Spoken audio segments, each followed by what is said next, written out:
Disenfranchisement of the Iberians. The ambitious plan which Ferdinand and Isabella energetically strove to realize was to establish a great kingdom strengthened by political and religious unity. They desired above all to bring in an end the dominion of the Moors in Spain and to expel the Mohammedans from the peninsula.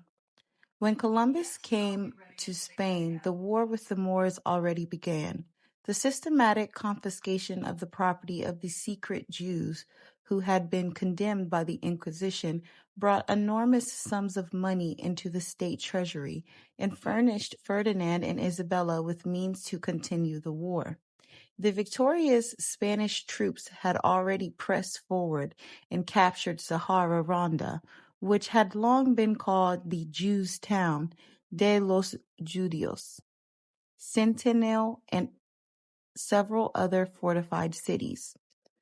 Waite says an interesting gradation of all shades down to the black is exhibited by the Jews. Especially dark were the Jews of Spain and Portugal.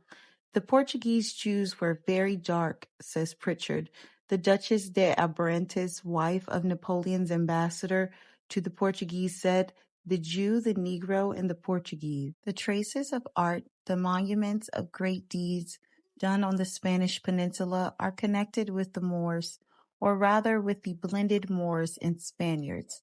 To this day we hear of the glories of the Alhambra, of the achievements in science, literature, and art which resulted in the union between an Asiatic and a European people. The downfall of Spain dates from its cruel expulsion of the Moors from that peninsula. The pride of race which led it to reject the rich blood of the Morisco signaled the decadence of its power. Spain was once the greatest nation in Europe, but the intermarriages between its people, and especially among nobility and leading classes, rapidly deprived it of vital energy and its history, until within the last few years has been one of steady decline. Whatever of power and vitality there is in the American race is derived not from its Anglo-Saxon progenitors, but from all the different nationalities which go to make up this people. All that is needed to make us the finest race on earth is to engraft upon our stock the Negro Clement, which Providence has placed by our side on this continent.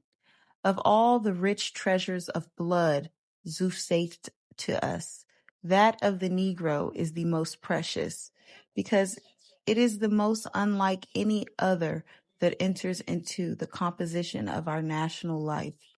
We will add a few casual instances and opinions from this testimony of travelers and students of physical history in proof of the benefit of the mixed bloods.